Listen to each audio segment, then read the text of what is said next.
From Brooke McKern, from 136 West Grand Avenue in Beloit. I would like to know what the holdup is to distribute any part of the 8 million opioid solidarity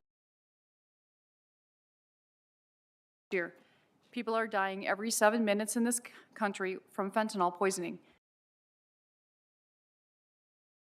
Inpatient or outpatient treatment, certified peer and recovery specialist, mental health help, and for temporary housing so that people have a safe place to recover from substance use disorder while living on the streets, and also when will part of these funds be used? We took the survey almost 2 years ago. Are not being used to help people with substance disorders now. The second email was from Sheila Williams from 3611 Candlewood Drive, Janesville. Dear board members, as you proceed forward with your analysis and possible implementation of the restructuring of the county department to determine where spending cuts can be made, many positions were added based on the COVID pandemic and are no longer necessary.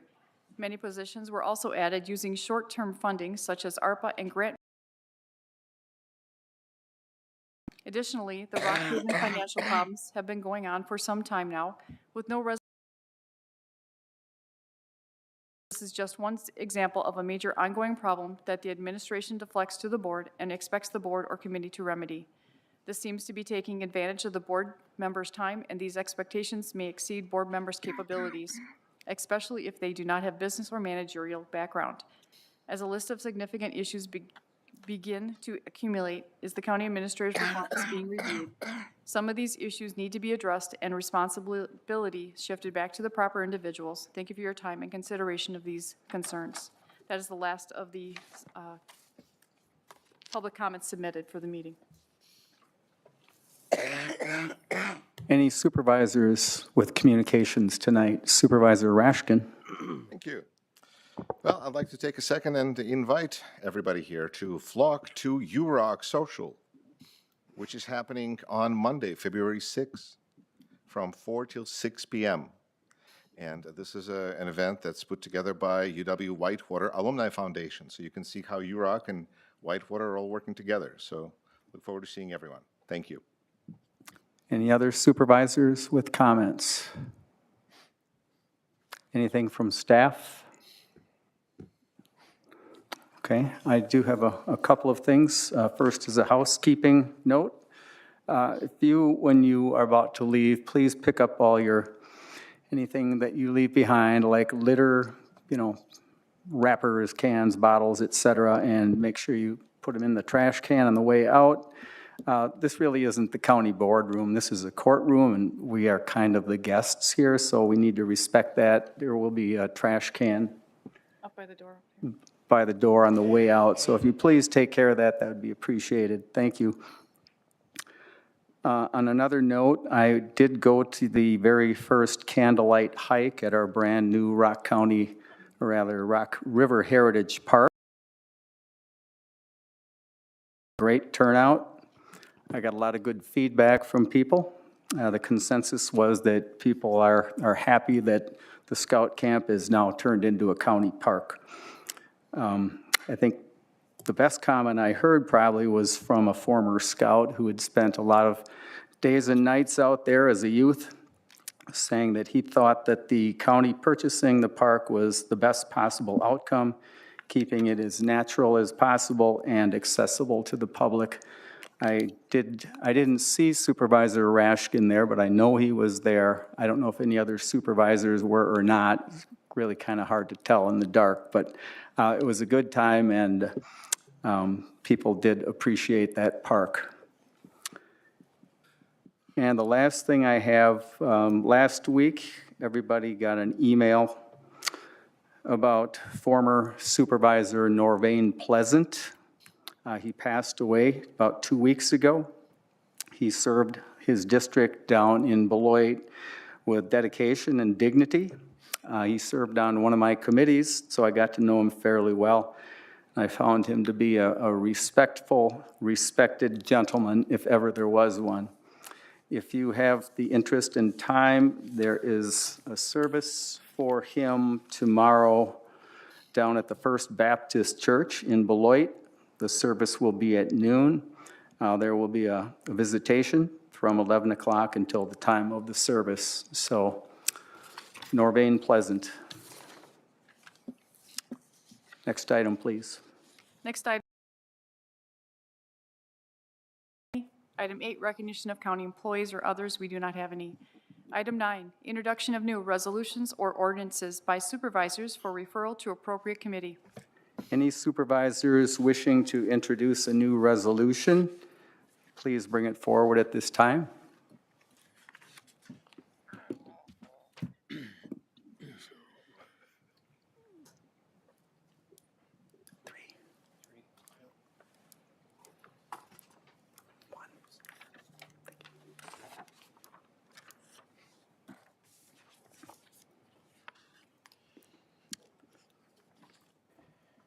Supervisor Zorro, would you like to go through the proposed resolutions you dropped off, please?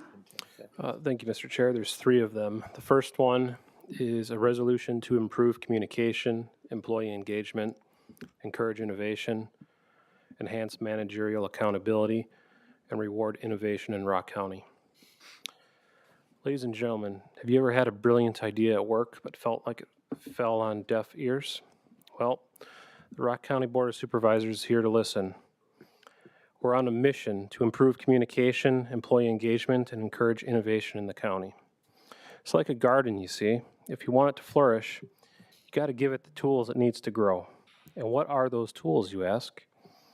Well, the board's creating a platform for employees to submit their ideas and feedback, like a suggestion box, but online.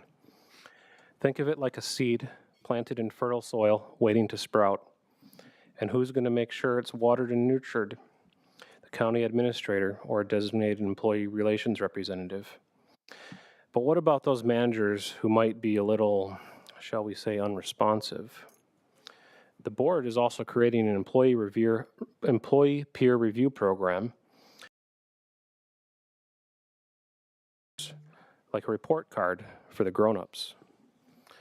And once a year, the county administrator will hold town hall-style meetings, like a family dinner, where employees can share their thoughts and concerns in an open and safe environment. And what about those employees who go above and beyond? The board is also creating an employee incentive program where best ideas and suggestions will be rewarded with an added paid vacation day, like a cherry on top of a sundae.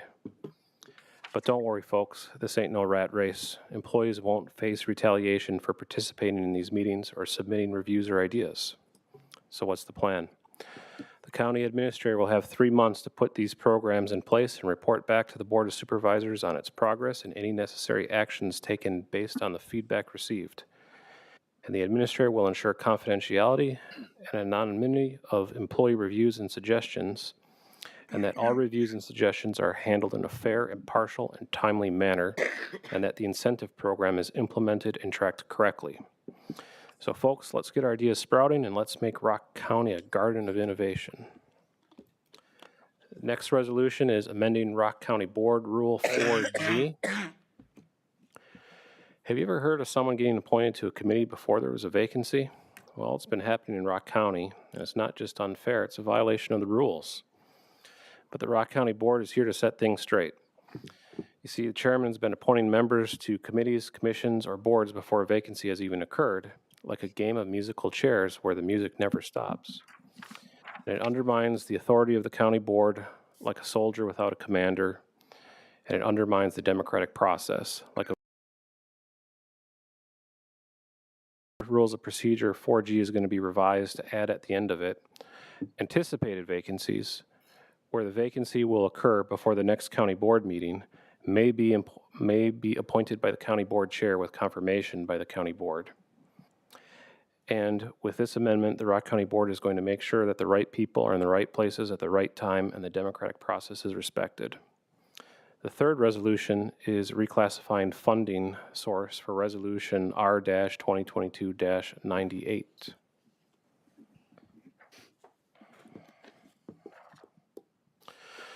The The Rock County Board of Supervisors passed a resolution to upgrade the audio and video equipment in the courtrooms. Sound like a solid plan, right? But as fate would have it, things took a turn for the worse. You see, when the 2023 budget was adopted, all the remaining lost revenue provision ARPA funds were allocated to Rockhaven. This left no remaining fungible lost revenue ARPA funds for any other purpose.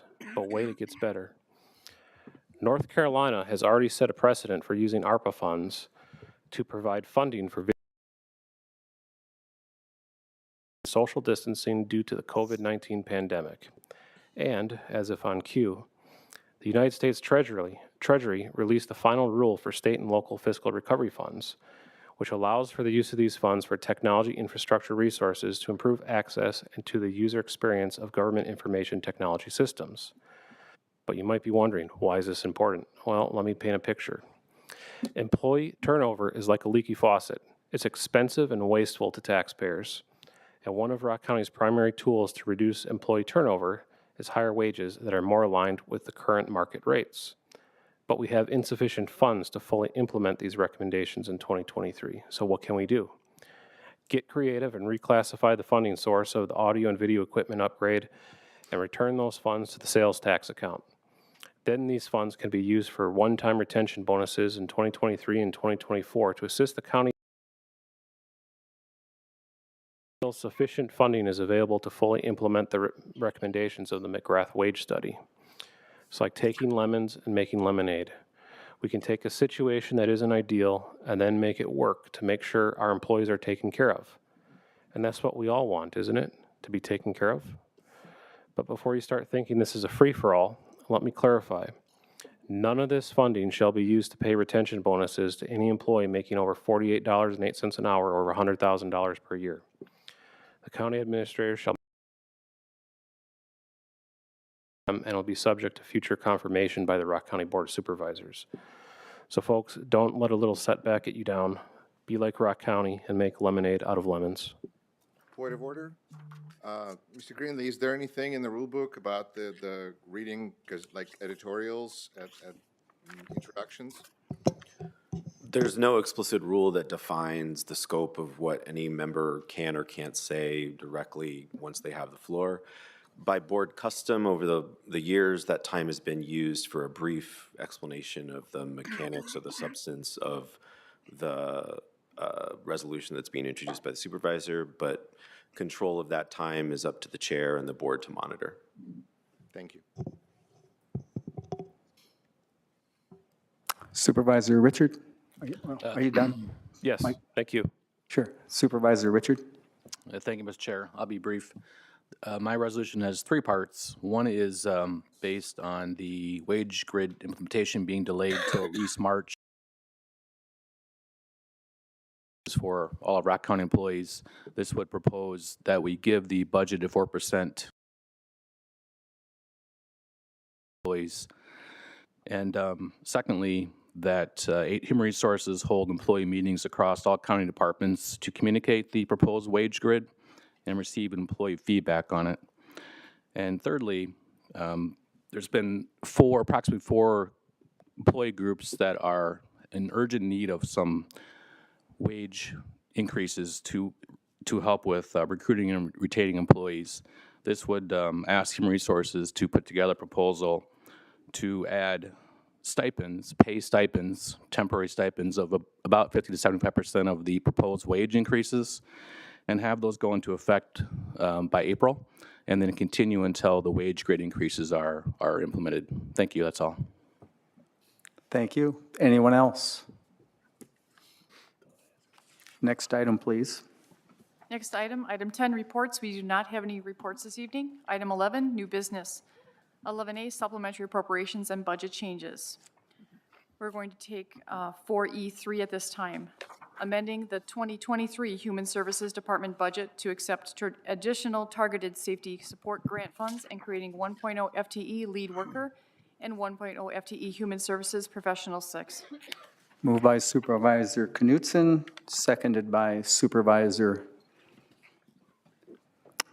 Woodman. Supervisor Knutson? Thank you, Mr. Chairman. The Wisconsin Department of Children and Families has allocated additional funding for the Targeted Safety Support Grant.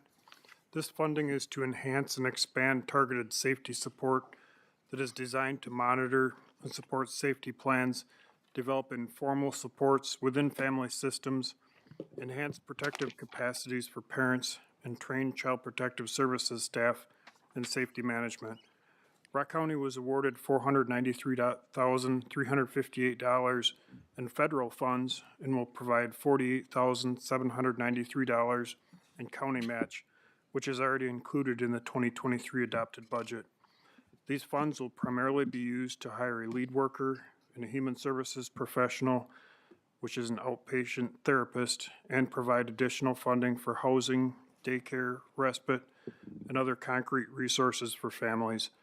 These positions do support the Butler Institute's recommendations to further support access to quality behavioral health services, as well as the consistent implementation of in-home safety plans across Child Protective Services. Utilizing these grant funds will save Rock County taxpayers the cost of additional services that would otherwise be needed. We would appreciate your support. Director Luster is with us if anyone has any specific questions. Thank you. Thank you. Comments, questions? Supervisor Zorl? Thank you, Mr. Chair. I think it's, in general, a good proposal, but one of my concerns is that we're adding 2 new headcount full-time positions at the same time where we don't have enough money to cover raises for existing employees. I understand that but those grant funds may not last forever. So as long as those grant funds are there, I'm supportive of it. But I would like to ask Attorney Greenlee if he could suggest an appropriate sunset motion so that in the event that those grant funds stop, that these positions wouldn't continue without another vote moving forward, so that it doesn't get buried into a future budget. I don't think you can do it. We've never addressed it explicitly while I've been here. There is a fairly substantial amount of robust case law that dictates that a present board cannot bind the hands of a future board with regard to expenditures. So you can neither commit nor decommit funding in a future budget, in a current budget. And so, off the top of my head, I would say that that probably violates those tenets and those kind of that line of progeny in the case law, but I haven't researched the matter, so I can't tell you that for sure. A sunset clause, you could add it, it may not be enforceable. I mean, you can pick whatever date you want and just say the positions shall expire at the end of the term of whatever, whatever timeline you feel. Yeah. I mean, it goes either way. I mean, assuming we vote to approve this, it then kind of sort of binds a future board in that the position's there until it goes away. So an appropriate sunset clause would be what? Well, it depends on, I don't know how the grants funds are sourced or like if there's a specific budget code they go into that's unique. You could do shall sunset upon discontinuation of this grant and have the grant title. I don't know what the grant title is. Maybe Director Lester could speak to those mechanics a little bit. I would say as well that just because you pass this resolution right now does not bind a future board. The board can defund whatever FTE it wants in a future budget, regardless of the source of funds. And so there's no, just because you're approving a modification of the 2023 budget does not bind the board to approve that in a future budget. Based on that, I'd rather just hear from the rest of the board to see what they have to, what they think about sunsetting it or not. Are there any other comments? Supervisor Mohini? I'd like to hear from Kate first. Go ahead, Kate. Sure. The source of the funds for this particular program are federal funds that it's called, the DCF calls it the Targeted Safety Support Grant. These are essentially federal funds, TANF funds, and 4E funds that are both allowable to meet the needs of families and child welfare. And DCF has a priority of funding these kind of safety supports to help keep kids safe in their families and prevent the need for ongoing government intervention. And so the funds are sort of bundled by DCF into this program, and they're working to try to maximize access of these funds for this purpose to counties. And so there's been fluctuation around how much we're getting. That's why we're here before you outside of a budget cycle to say, oh, we got more because they allocated more. And there's different sources that they've used. So this is not whereas we sometimes apply for grants that we know have a beginning and an end, and it's a 3-year grant, and we know what that looks like. This is a little bit different in terms of how this funding comes to us. This is something that, we would, as soon as we have information about the continuation or discontinuation of funds, it's just part of how we have to operate our budget to think through how are we going to plan moving forward if funding streams are ending. And so that's part of our budget process that we would bring to the Human Services Board to say for example, this year in 2023, we had a proposal to eliminate a full-time position because it was grant funded. Those grant dollars ended, and there wasn't justification to try to find another funding source in that circumstance. We would be, managing that as we learn the information about state funding and what's coming. That is the case with these funds. It's also the case with a lot of our funding sources.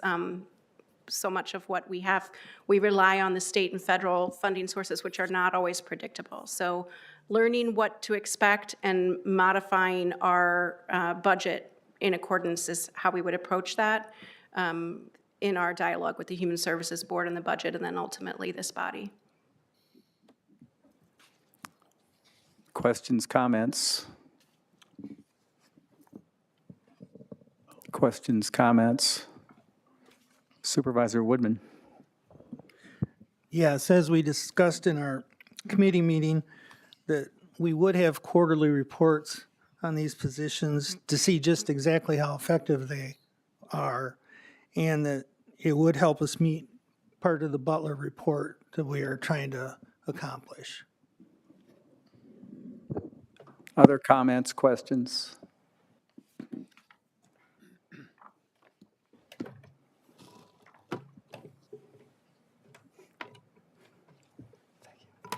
Lisa, if you'd read the motion back before we vote. Amending the 2023 Human Services Department budget to accept additional targeted safety support grant funds and creating 1.0 FTE lead worker and 1.0 FTE Human Services Professional 6. Thank you. This is a roll call. Please vote.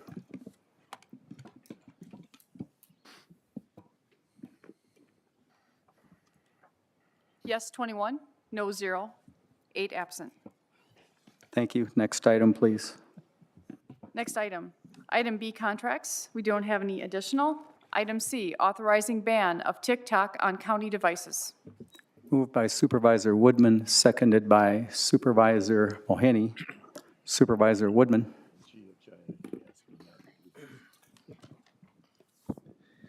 Yeah, just give me a second here. I need to get this opened up.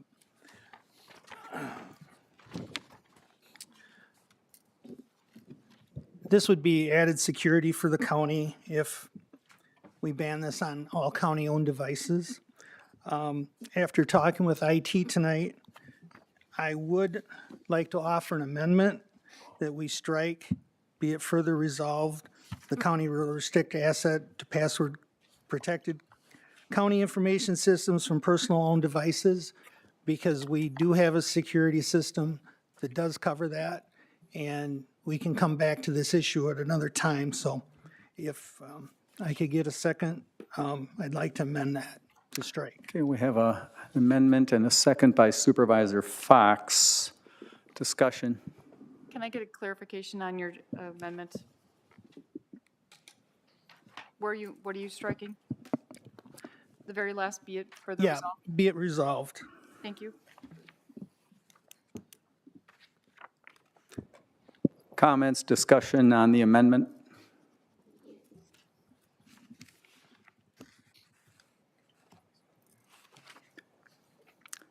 favor of the amendment signify by saying aye.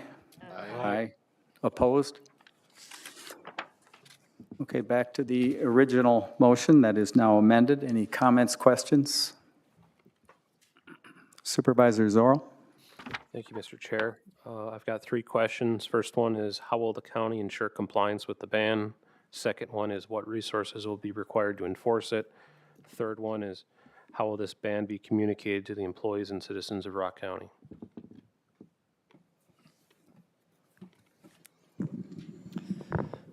I'll take the first shot at it, and if I can't answer satisfactorily, I'll ask our IT Director, Jim Sandy, to come up. So your first question is, can you repeat your first question, Supervisor Zorro? Yep. How will the county ensure compliance with the ban? So TikTok is an app, and IT controls on county devices which apps are available to download through a catalog. So they just simply will not be able to be downloaded by county employees from county devices. What if they're already downloaded?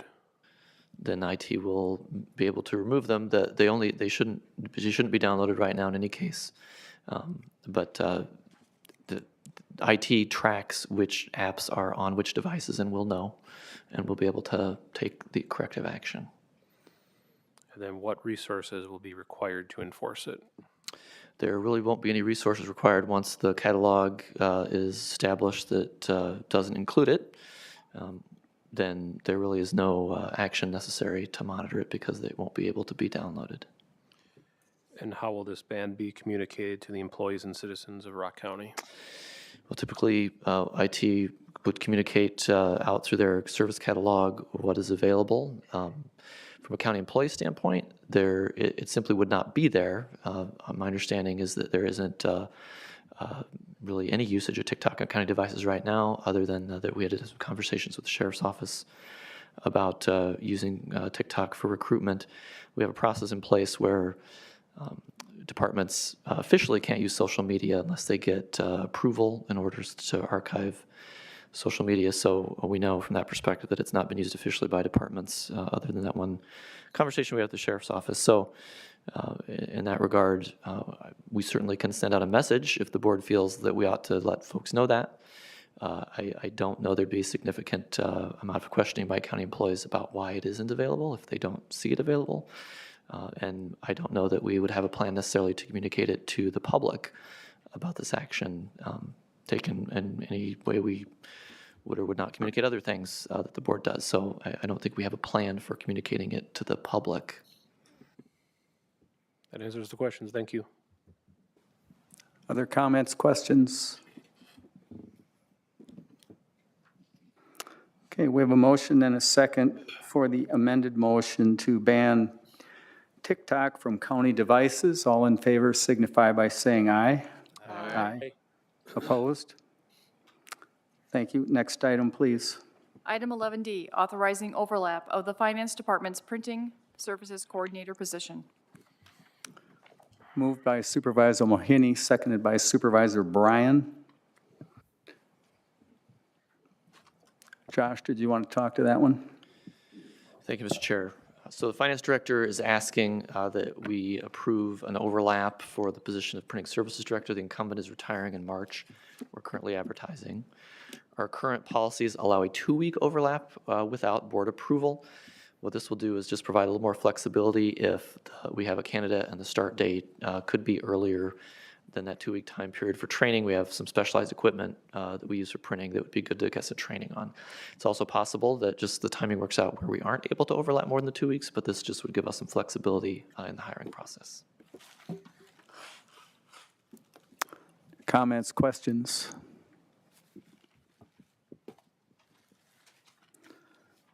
All in favor signify by saying aye. Aye. Opposed? Next item, please. Next item, item 11F, executive session pursuant to Wisconsin Statute 19.85, sub 1 sub E, to deliberate the settings of bargaining parameters for 2023 negotiated collective bargaining agreements.